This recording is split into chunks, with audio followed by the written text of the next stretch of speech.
The moment Alexandra Eala stepped onto the indoor red clay of the design center Linz, the tennis world held its breath. She had never won a professional match on this surface. Her ranking had tumbled from a career-high number 29 to number 46 after failing to defend her Miami Open points. The critics were circling. The doubts were everywhere. Across the net stood Julia Grabher, a 29-year-old Austrian veteran ranked number 89, playing on home soil with the crowd behind her. This was supposed to be the match that exposed Eala's clay weaknesses, the moment the bubble finally burst. But when the final point landed, when the scoreboard read 6-2, 6-3, something shifted in the tennis world. Not just because Eala had won, but because of how she won. The Filipina sensation didn't just beat Grabher, she dismantled her. She moved like a player who had been raised on clay, sliding into shots, constructing points with patience, and silencing the home crowd with a performance that left everyone stunned. And across the locker room, Arena Sabalenka watched in stunned silence. The world number one, the four-time Grand Slam champion, saw something in Eala's performance that made her stop. The Eala effect had arrived on a new surface, and the queen of tennis was taking notice. For Alexandra Eala, the red clay of Europe had always been a source of frustration. Throughout her professional career, she had won just 15 of her 29 matches on the surface across all levels, a respectable but unspectacular record that included her junior years. At the tour level, her struggles were even more pronounced. She had never progressed past the second round in any clay event. Her main draw debut at Roland Garros ended in a first-round loss to Emiliana Arango. The slower conditions, the higher bounces, the longer rallies, everything about clay seemed designed to neutralize her flat ground strokes and disrupt her rhythm. The numbers entering the Linz Open painted a troubling picture. In 2025, Eala played 4 clay tournaments, winning just 2 matches and losing 4. In 2024, she played 6 clay events, managing only 3 wins against 6 losses. Her best year on the surface came in 2021, when she posted a 5-4 record, but those matches were at the ITF level, not against the caliber of competition she now faced. The timing of this clay challenge could not have been worse. Just weeks earlier, Eala had been sitting at a career-high number 29 in the world. Then came the Miami Open. Her 390-point haul from her magical 2025 semifinal run expired, replaced by just 120 points for her 4th-round finish. The result was a devastating drop from number 29 to number 46, a fall of 17 spots. The math was brutal, and the critics were relentless. The sophomore slump is rarely about a lack of talent. It is often a simple matter of mathematics, one analyst noted. For Eala, the mathematics had been particularly cruel. But Eala had been preparing. In the weeks leading up to Linz, she returned to the Rafa Nadal Academy in Mallorca, the place where she had trained for 7 years, the place where clay is not a challenge but a way of life. She reunited with 4-time French Open champion Iga Świątek, who was also training at the academy, and the two worked together under the guidance of former Nadal mentor Francisco Roig. The photos of their reunion, side by side, one a Grand Slam champion, the other a rising star, captured a full-circle moment. In the 2023 graduation photo, Eala had stood next to Świątek as a wide-eyed junior. Now she was preparing to face the world's best on her own terms. The training at the academy really paid off, Eala would later say. I felt comfortable from the first point. Julia Grabher was not an easy first-round opponent. The 29-year-old Austrian had reached a career-high ranking of number 54 in 2023 and was making her 10th appearance at the Linz Open. She was a home favorite, with the crowd behind her, waving Austrian flags and chanting her name. She had experience on clay that Eala could not match. On paper, this was the kind of match that could derail Eala's clay season before it even began. But Grabher was also vulnerable. She had been dealing with a calf injury sustained during a tournament in Turkey, and she admitted before the match that she was still finding her rhythm. It has taken longer than expected, but I've trained well the last 2 weeks. Of course, I lack matches, she told Austrian media. That lack of match fitness would prove costly. From the first point, it was clear that this was not the same Alexandra Eala who had struggled on clay in previous seasons. Her movement was smoother, her footwork was sharper. She slid into shots with the confidence of a player who had finally made peace with the surface. The first set was a masterclass. Eala broke Grabher's serve twice, her flat ground strokes finding angles that seemed impossible on the slower clay. She dictated rallies with her left-handed angles, pulling Grabher off the court and opening up the clay. The home crowd tried to rally their champion. Chants of Julia, Julia echoed through the design center Linz, but Eala was unshakable. She saved break points with clutch serving and laser-focused returns. She constructed points with the patience of a seasoned clay court specialist, waiting for the right moment to strike. The second set was more of the same. Eala's confidence grew with every point. She began to mix in drop shots and lobs, keeping Grabher guessing and off balance. When the final point landed, Grabher's backhand finding the net, the stadium fell into stunned silence. The final score, 6-2, 6-3. Eala had advanced to the round of 16, where a showdown with 2017 French Open champion Jelena Ostapenko awaited. The victory was historic, not just for the scoreline, but for what it represented. A player who had never won a clay court match at the professional level had just dismantled a home favorite on her own surface. The doubts had been silenced. The Eala effect had arrived on clay.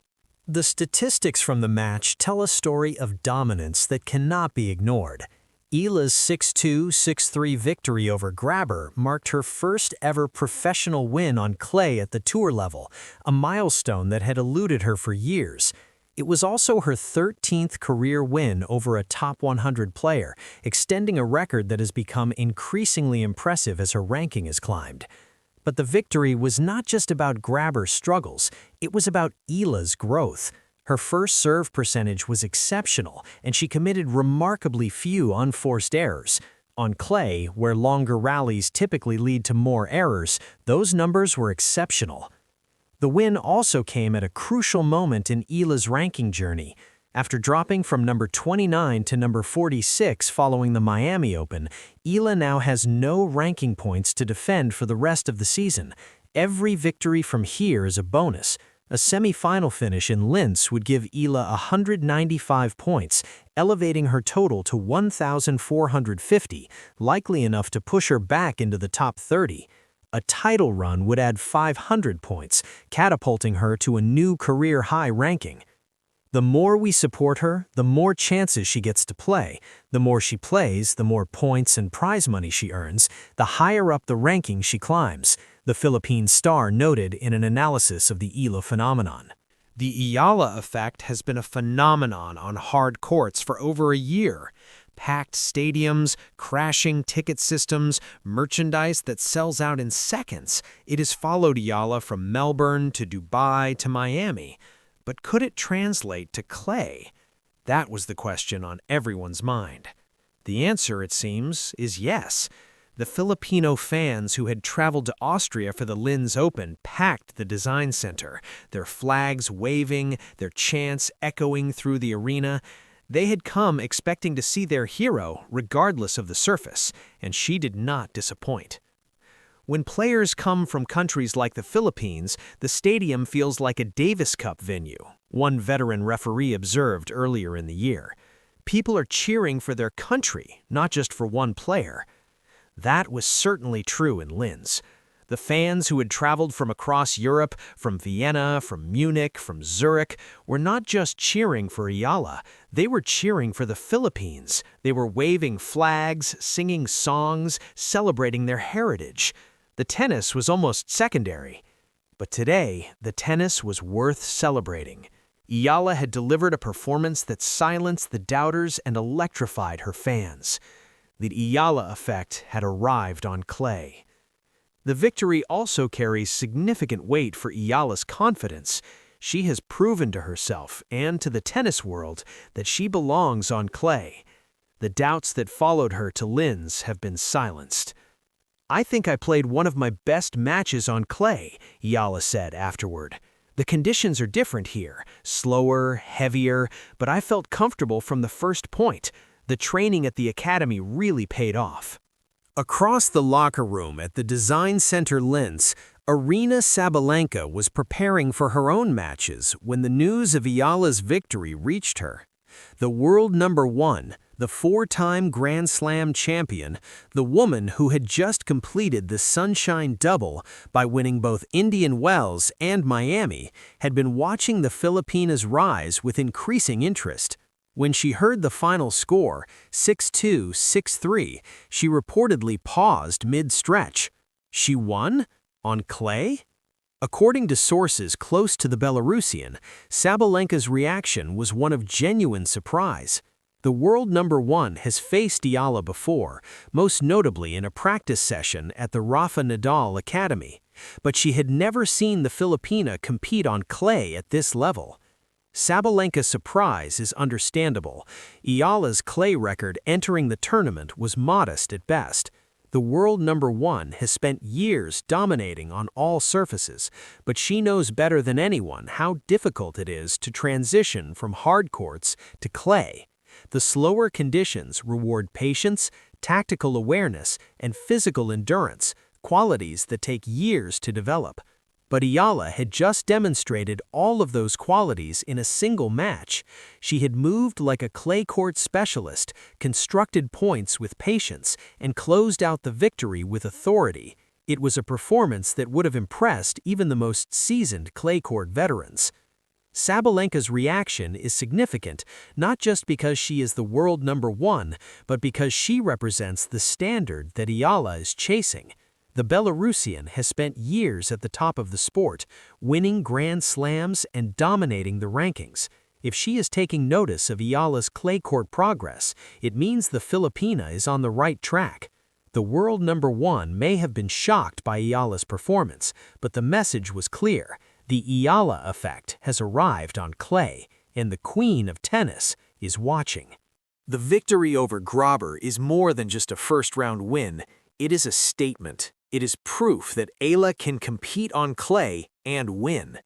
The Linz Open is the first of several clay tournaments leading up to Roland Garros. After Linz, Eala will travel to the Porsche Tennis Grand Prix in Stuttgart, Germany, April 13 through 19th, followed by the Mutua Madrid Open in Spain, April 21 to May 3. All of these tournaments will serve as preparation for the French Open, which begins May 24 in Paris. Each of these events offers ranking points that Eala needs to climb back toward the top 30. A strong performance in Linz could push her back into the top 40. A title run would add 500 points, catapulting her to a new career-high ranking. But the ranking points are almost secondary. What matters is the confidence. Eala has proven to herself and to the tennis world that she belongs on clay. The doubts that followed her to Linz have been silenced. Her path forward is clear. In the round of 16, she will face 2017 French Open champion Jelena Ostapenko, a true clay court specialist who has beaten Iga Swiatek and Aryna Sabalenka on the surface. Eala has beaten Ostapenko twice before, at the 2025 Miami Open and at Eastbourne, but those matches were on hard court and grass. This will be a true test of her clay court credentials. But after her performance against Grabher, Eala has every reason to be confident. She has proven that she can win on clay. Now she must prove that she can beat the best on clay. The clay season stretches before her. Linz, Stuttgart, Madrid, Rome, Roland Garros. The challenges are real, the competition is fierce. But after what she did in Linz, one thing is clear. Alex Eala is no longer just a hard-court specialist. She is a tennis player who can win anywhere. And the tennis world is watching. Alex Eala walked onto the indoor red clay of the Design Center Linz with the weight of doubt on her shoulders. She had never won a professional match on the surface. Her ranking had dropped from a career-high number 29 to number 46. Her opponent, Julia Grabher, was a home favorite with the crowd behind her. The critics were ready to write her off. Instead, Eala delivered a masterclass. She dismantled Grabher 6-2, 6-3, advancing to the round of 16 at the Linz Open. The home crowd fell silent. The doubters were silenced. The Eala effect had arrived on clay. The victory is historic, not just for the scoreline, but for what it represents. Eala has proven that she can win on clay. The surface that was once her weakness is now her opportunity. Across the locker room, Aryna Sabalenka watched in stunned silence. The world number one, the four-time Grand Slam champion, had just witnessed something extraordinary. Next up, Jelena Ostapenko, the 2017 French Open champion in the round of 16. The Latvian has beaten Eala on clay before, but Eala has beaten her twice on other surfaces. The stage is set for a classic. The clay season stretches before her. Linz, Stuttgart, Madrid, Rome, Roland Garros. The doubts have been silenced, the confidence is growing, and the Eala effect has arrived on clay. What do you think about Eala's stunning victory over Grabher? Can she beat Ostapenko in the next round? Drop your thoughts in the comments below.